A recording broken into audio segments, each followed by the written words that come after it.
Olá,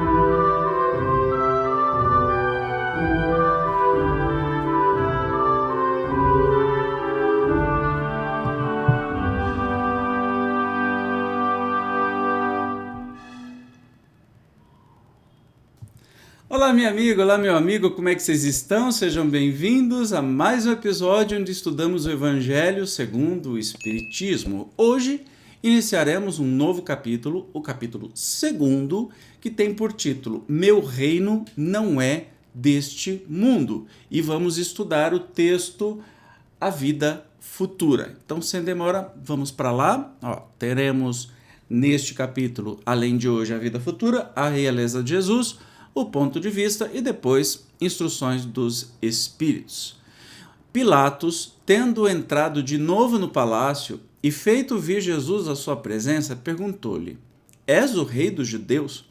Respondeu-lhe Jesus: Meu reino não é deste mundo. Se meu reino fosse deste mundo, a minha gente houvera combatido para impedir que eu caísse nas mãos dos judeus, mas o meu reino ainda não é aqui. Disse-lhe então Pilatos: És, pois, rei? Jesus lhe respondeu: Tu dizes, sou rei, não nasci e não vim a este mundo senão para dar testemunho da verdade. Aquele que pertence à verdade escuta a minha voz. Este trecho está em João e ele vem falando sobre o seu reinado, né? Meu reino não é deste mundo, claramente dizendo que não importavam os poderes terrenos e tudo mais. Lembrando que Jesus foi morto pela religião da época, né, os judeus da época, e também com concordância do Estado, de tanta pressão que eles fizeram, porque Jesus era um revolucionário.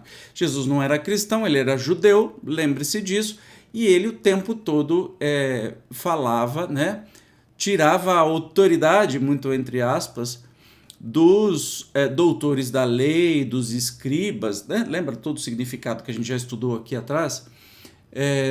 E aí esse povo morria de raiva dele, fizeram o que fizeram até conseguir matá-lo, né? Então, por isso que é uma coisa muito clara, Jesus não veio salvar ninguém. Ele veio apontar o caminho mais curto, né, para nossa ascensão espiritual. Não veio salvar, ninguém precisa ser salvo, pelo amor de Deus, né? Não tem nada a ver uma coisa com a outra. Então, é isso. Vamos então para o texto chamado A Vida Futura, que Jesus tem falado. Por essas palavras, Jesus claramente se refere à vida futura, que ele apresenta, em todas as circunstâncias, como a meta que a humanidade irá ter como devendo constituir objeto das maiores preocupações do homem na Terra. Todas as suas máximas se reportam a esse grande princípio. Com efeito, sem a vida futura, nenhuma razão de ser teria a maior parte dos seus preceitos morais, donde vem que os que não creem na vida futura, imaginando que ele apenas falava na vida presente, não os compreendem, ou os consideram pueris. Esse dogma pode, portanto, ser tido como eixo do ensino do Cristo, pelo que foi colocado num dos primeiros lugares à frente desta obra.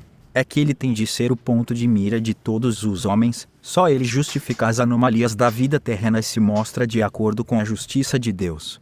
Pois é, muito pouca gente entendeu Jesus na época dele, né? As pessoas achavam difícil, ele falava até em parábolas e mesmo assim a coisa era difícil.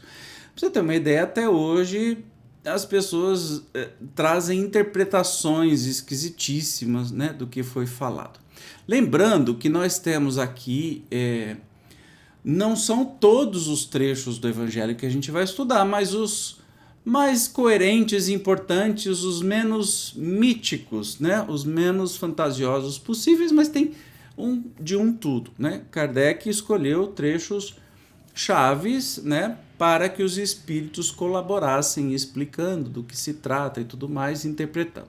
Lembra que o primeiro título desta obra era Imitação do Cristo, né? Então, nós temos aí depois o Evangelho segundo o Espiritismo, ou seja, o Evangelho com a lógica do Espiritismo, e aí alguns trechos são explicados. Nós vamos continuar aqui.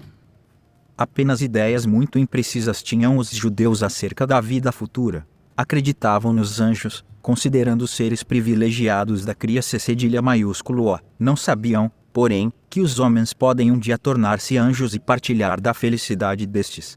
Segundo eles, a observância das leis de Deus era recompensada com os bens terrenos, com a supremacia da nação a que pertenciam, com vitórias sobre os seus inimigos. As calamidades públicas e as derrotas eram o castigo da desobediência àquelas leis. Moisés não pudera dizer mais do que isso a um povo pastor ignorante, que precisava ser tocado, antes de tudo, pelas coisas deste mundo. Mais tarde, Jesus lhe revelou que há outro mundo, onde a justiça de Deus segue o seu curso. É esse o mundo que ele promete aos que cumprem os mandamentos de Deus e onde os bons acharão sua recompensa. Aí o seu reino, lá é que ele se encontra na sua glória e para onde voltaria quando deixasse a terra. Jesus, porém, conformando seu ensino com o estado dos homens de sua época, não julgou conveniente dar-lhes luz completa, percebendo que eles ficariam deslumbrados, visto que não a compreenderiam. Limitou-se a, de certo modo, apresentar a vida futura apenas como um princípio, como uma lei da natureza cuja ação ninguém pode fugir. Todo cristão, pois, necessariamente crê na vida futura, mas a ideia que muitos fazem dela é ainda vaga, incompleta e, por isso mesmo, falsa em diversos pontos. Para grande número de pessoas, não há, a tal respeito, mais do que uma crença balda de certeza absoluta, donde as dúvidas e mesmo a incredulidade. O Espiritismo veio completar, nesse ponto, como em vários outros, o ensino do Cristo, fazendo quando os homens já se mostram maduros bastante para apreender a verdade.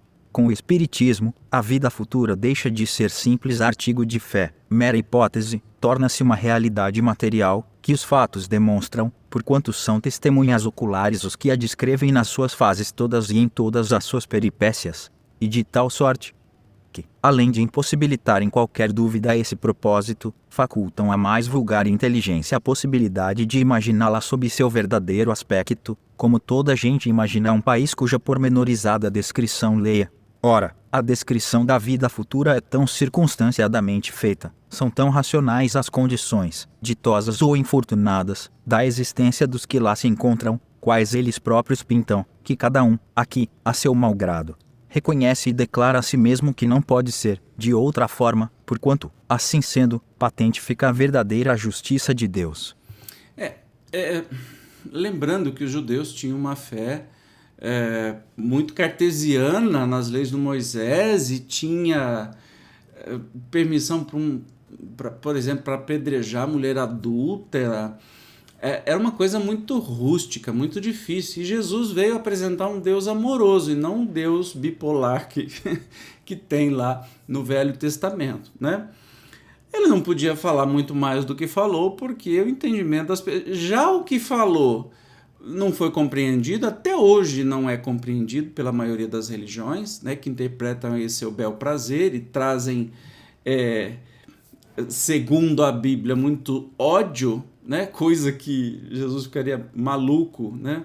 Talvez se ele voltasse hoje, como algumas religiões esperam que a volta de Jesus, matariam ele de novo. Não matariam, mas seria perseguido, talvez preso, enfim, daria um jeito de tirar ele da jogada, falando exatamente as mesmas coisas que ele falou, porque tem gente que lê uma coisa e interpreta outra, infelizmente. Então, o que ele pôde fazer era realmente falar dessa vida futura, né, que é mal interpretada hoje, que as pessoas pensam de céu, inferno e tudo mais, mas era uma coisa diferente, né, de que Moisés não tinha falado. Moisés tinha que fazer as leis para segurar o povo, um povo bárbaro, né, difícil, ignorante, atrasado no sentido de violento e tudo mais. Então ele botou umas leis. Jesus veio e colocou o amor acima de tudo, né? E até hoje, infelizmente, não é bem compreendido. Por isso que ele diz que o reino dele não é deste mundo, e sim de outro lugar, de lugar mais feliz. Hoje a gente sabe que são os mundos felizes. Tá bom? Obrigado pela sua presença. No próximo episódio nós vamos estudar sobre a realeza de Jesus. Eu te espero como sempre. Até o próximo. Tchau!